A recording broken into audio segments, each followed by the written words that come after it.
Health bacteria grow ಆಗುವಂತ ಆಹಾರ ತಿನ್ಬೇಕು.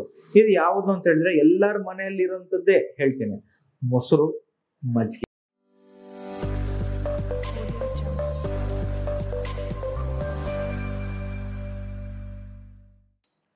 ನಮಸ್ಕಾರ ವೀಕ್ಷಕರೇ, ನಾನು ನಿಮ್ಮ ಡಾಕ್ಟರ್ ರಘುನಂದನ್, ಮಾಣಿಕ್ಯ nature cure clinic, Ballari. So ಈ ಗಟ್ ಬ್ಯಾಕ್ಟೀರಿಯಾನ್ನು ಜಾಸ್ತಿ ಮಾಡುವಂತ ಆಹಾರ ಬಂದ್ಬಿಟ್ಟು ಮೊಸರು. ನಾನು ಹೇಳ್ದಾಗೆ ಮೊಸರು ಪ್ರತಿಯೊಬ್ಬರು ಮನೆಯಲ್ಲಿ ಅಡಿಗೆ ಮನೇಲಿ ಇದ್ದೇ ಇರುತ್ತೆ. ಸೊ ಆ ಮೊಸರು ಒಳ್ಳೇದು, ಬಟ್ ಮೊಸರು ಹೀಟ್ ಅಂತ ಕೆಲವೊಬ್ರು ಹೇಳ್ತಾರೆ. ಮೊಸರು ಯಾವಾಗ ತಿನ್ಬೇಕು ಗೊತ್ತಿಲ್ಲ. ಇಲ್ಲ ಸರ್, ನನಗೆ ಮೊಸರು ತಿಂದ್ರೆ ಶೀತ ಆಗ್ತದೆ ಅಂತ ಕೆಲವೊಬ್ರು, ಒಬ್ಬೊಬ್ರಿಗೆ ಒಂದೊಂಥರ ಪ್ರಾಬ್ಲಮ್ ಇದೆ ಅಂತ ಹೇಳ್ತಾರೆ. ಯಾಕಂದ್ರೆ ತಿನ್ನೋ ಪದ್ಧತಿ ಸರಿಯಾಗಿಲ್ಲ.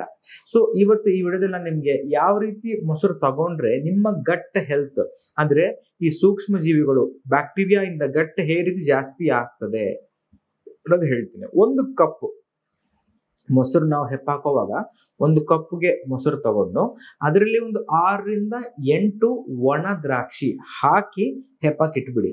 ಅಂದ್ರೆ ಬೆಳಿಗ್ಗೆ ನೀವು ಇಟ್ಬಿಟ್ರೆ ಮಧ್ಯಾಹ್ನದ ಸಂಜೆ ರೆಡಿ ಆಗ್ತದೆ. ಅದನ್ನ 5 ಊಟಕ್ಕಿಂತ ಮುಂಚೆ ತಗೋಬಹುದು, ಅಥವಾ ಊಟ ಆದ್ಮೇಲೆ ಒಂದು ಬಟ್ಲು ತಗೋಬಹುದು ಸಂಜೆ, ಇಲ್ಲ ಅಂದ್ರೆ ಬೆಳಿಗ್ಗೆ. ರಾತ್ರಿ ಹೊತ್ತು ಮೊಸರು ತಗೊಳ್ಳೋದು ಒಳ್ಳೇದಲ್ಲ. ರಾತ್ರಿ ಹೊತ್ತು ಮೊಸರನ್ನ ಅವಾಯ್ಡ್ ಮಾಡಿ ಮಧ್ಯಾಹ್ನ ಅಥವಾ ಬೆಳಿಗ್ಗೆ ನಾಷ್ಟಕ್ಕಿಂತ ಮುಂಚೆ, ನಾಷ್ಟ ಆದ್ಮೇಲೆ, ಮತ್ತೆ ಮಧ್ಯಾಹ್ನ ಊಟಕ್ಕಿಂತ ಮುಂಚೆ, ಊಟ ಆದ್ಮೇಲೆ ನಿಮ್ಮ ಅನುಕೂಲ. ನಿಮ್ಗೆ ಕೆಲವೊಬ್ಬರಿಗೆ ಊಟ ಆದ್ಮೇಲೆ ತಿನ್ಬೇಕನ್ಸ ಯಾವಾಗ ತಿನ್ನಿ, ಊಟ ಮುಂಚೆ ತಿನ್ನಿ. ಹೆಂಗ್ ತಿಂದ್ರೂ ಸಹ ನಿಮ್ಮ ಕರಡಲ್ಲಿ ಇರುವಂತ ಬ್ಯಾಕ್ಟೀರಿಯಾ ಗ್ರೋ ಆಗ್ಲಿಕ್ಕೆ ಹೆಲ್ಪ್ ಆಗ್ತದೆ. ಇದು ಏನ್ ಮಾಡ್ತದೆ, ನೀವು ತಿಂದಿರುವಂತ ಆಹಾರನ ಸರಿಯಾದ ಜೀರ್ಣ ಮಾಡಿ ಅದನ್ನ ನಿಮ್ಮ ರಕ್ತಕ್ಕೆ ಅಬ್ಸರ್ವ್ ಮಾಡ್ಕೊಳ್ಳುತ್ತೆ. ಅದು ಅಬ್ಸರ್ವ್ ಮಾಡ್ಕೊಂಡ್ರೆ ಈ ಬ್ಲಡ್ pH ಅಂತ ಹೇಳ್ತೀವಿ. ಅಂದ್ರೆ pH ಅಂದ್ರೆ ಈ ಬ್ಲಡ್ ಅಸಿಡಿಕ್ ಆಲ್ಕಲೈನ ಅಂತ ಒಂದು ಇದಿದೆ. ಅಸಿಡಿಕ್ ಬ್ಲಡ್ ಆಗೋದ್ರಿಂದನೇ ನಿಮಗೆ ಈ ಪಿಂಪಲ್ಸ್ ಬರೋದಾಗ್ಲಿ, ಚರ್ಮ ರೋಗ ಬರೋದಾಗ್ಲಿ, ಬೇರೆ ಒಂದು ಕಾಯಿಲೆ ಆಗೋದ್ರಿ. ಹೀಟ್ ಆಗಿದೆ ಅಂತ ಹೇಳ್ತಿರಲ್ಲ, ಅದು ಯಾಕೆ ಆಗ್ತದೆ ಅಂದ್ರೆ ಒಳಗಡೆ ಗಟ್ ಬ್ಯಾಕ್ಟೀರಿಯಾ ಸರಿಯಾದ ಆಹಾರವನ್ನ ಜೀರ್ಣ ಮಾಡದೆ ಅದನ್ನ ಹಂಗೆ ಅರ್ಧಂಬರ್ಧ ಜೀರ್ಣ ಮಾಡಿ ರಕ್ತಕ್ಕೆ ಸೇರಿಸಿದಾಗ ಬ್ಲಡ್ pH ಅನ್ನೋದು 7.365 ಅನ್ನೋದು ನಾರ್ಮಲ್.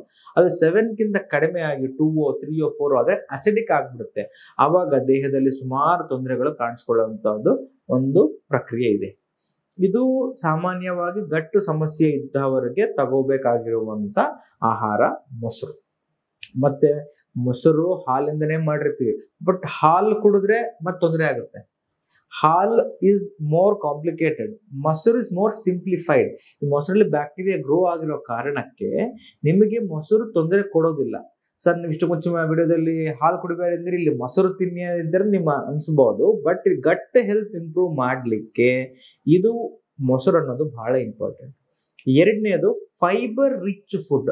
ಫೈಬರ್ ಇದ್ರೂ ಸಹ ಗಟ್ಟಿಗೆ ಒಳ್ಳೇದು.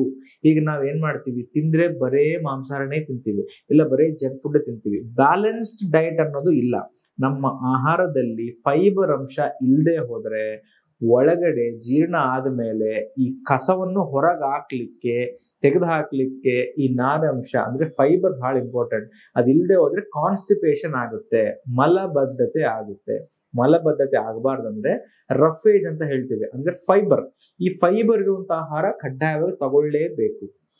ನಾನು ಹೇಳೋದೇನು ಅಂದ್ರೆ ಊಟಕ್ಕಿಂತ ಮೊದಲು ಅರ್ಧ ತಾಸು ಮೊದಲು ಒಂದು ಬಟ್ಟಲ ಹಣ್ಣು, ಯಾವ ಸೀಸನ್ ಅಲ್ಲಿ ಏನ್ ಸಿಕ್ಕಿದ್ರೂ ಪರವಾಗಿಲ್ಲ, ಸೀಸನಲ್ ಫ್ರೂಟ್ ಅನ್ನೋವನ್ನು ಸೇವಿಸಬೇಕು ಕಂಪಲ್ಸರಿಯಾಗಿ. ಅಂದ್ರೆ ಪ್ರತಿದಿನ ಮಧ್ಯಾಹ್ನ ರಾತ್ರಿ ಊಟಕ್ಕಿಂತ ಮೊದಲು ಒಂದು ಬಟ್ಟಲು ಹಣ್ಣು. ಯಾವ ಹಣ್ಣು? Seasonal, regional, locally grown. ಅಂದ್ರೆ ಈ ಕ್ಲೈಮೇಟಿಕ್ ಕಂಡೀಷನ್ಸ್ಗೆ, ಸೀಸನ್ಗೆ ಯಾವ್ದು ಬರುತ್ತೆ, ಲೋಕಲಿ ಗ್ರೋನ್. ಈಗ ಈ ಕಿವಿ, ಈ ಡ್ರ್ಯಾಗನ್ ಫ್ರೂಟು, ಈ ಪ್ಯಾಷನ್ ಫ್ರೂಟ್ ನಮ್ಮ ಫ್ರೂಟ್ ಅಲ್ಲ. ಇವೆಲ್ಲ ಎಕ್ಸಾಟಿಕ್ ಫ್ರೂಟ್ಸ್, ನಮ್ಮ ಪ್ರದೇಶದಲ್ಲಿ ಬೆಳೆಯುವಂತ ಅದು ಅಲ್ಲ. ಸೊ ನಮ್ಮ ಪ್ರದೇಶದಲ್ಲಿ ಬೆಳೆಯುವಂತ ಹಣ್ಣು ತಗೊಳ್ಳಿ. ಲೋಕಲಿ ಗ್ರೋನ್, ರೀಜನಲಿ ಗ್ರೋನ್, ಮತ್ತೆ ಕಡಿಮೆ ಬೆಲೆ ಇರುತ್ತೆ ಅದು. ಯಾವುದೇ ಆಗಲಿ ನಾವೇನ್ ಮಾಡ್ತೀವಿ, ಆಪಲ್ ತಗೊಳ್ಬೇಕು, ಆಪಲ್ ಬಹಳ ಒಳ್ಳೇದು ಯಾಕಂದ್ರೆ ಕಾಸ್ಟ್ಲಿ ಇದೆ ಅಂತ. ಆ ರೀತಿ ತಗೋಬೇಡಿ. ಸೀಸನ್ ಇರುತ್ತೆ ಅದಕ್ಕೂ. ಈ ಸೀಸನ್ ಅಲ್ಲಿ ಯಾವ ಫ್ರೂಟ್ ಬರ್ತದೆ ಆ ಫ್ರೂಟ್ ತಗೋಬೇಕು ಒಂದು ಬಟಲು. ಸೊ ಈ ಫೈಬರ್ ಮತ್ತೆ ನೀವು ಈ ಕರ್ಡ್, ಅಂದ್ರೆ ಫೈಬರ್ ಅಂಶ ಮತ್ತೆ ಈ ಮೊಸರಲ್ಲಿರೋ ಬ್ಯಾಕ್ಟೀರಿಯಾ ಅಂಶ ಇವೆರಡು ಬ್ಯಾಲೆನ್ಸ್ ಮಾಡಿ. ಮೂರನೇ ಇಂಪಾರ್ಟೆಂಟ್ ಬಂದ್ರೆ ನೀರು ಹೇಗೆ ಕುಡಬೇಕು ಅಂತ ಒಂದು ವಿಡಿಯೋ ಮಾಡಿದ್ದೀನಿ ನಾನು ಇಷ್ಟಕ್ಕೆ ಮುಂಚೆ ವಿಡಿಯೋದಲ್ಲಿ, ಅದ್ರಲ್ಲಿ ಹೇಳ್ತೀನಿ. ನೀರು ಮಿನಿಮಮ್ 3.5 ಲೀಟರ್ಸ್ ಅನ್ನೋದು ಬೇಕಾಗ್ತದೆ. ಅದು ಡಿಪೆಂಡಿಂಗ್ ನೀವು ಎಲ್ಲಿ ಕೆಲಸ ಮಾಡ್ತೀರಾ. ನೀವು ಬಿಸಿಲಲ್ಲಿ ಕೆಲಸ ಮಾಡ್ತೀರಂದ್ರೆ ಜಾಸ್ತಿ ಬೇಕು, ರೂಮಲ್ಲಿ ಕುತ್ಕೊಂಡು AC ಯಲ್ಲಿ ಫ್ಯಾನ್ ಕೆಲಸ ಮಾಡ್ತೀರಂದ್ರೆ ಒಂದು ರೀತಿ ಬೇಕು. ಅದ್ರ ಬಗ್ಗೆ ಎಲ್ಲ ಡಿಸ್ಕಸ್ ಮಾಡಿದ್ದೇನೆ.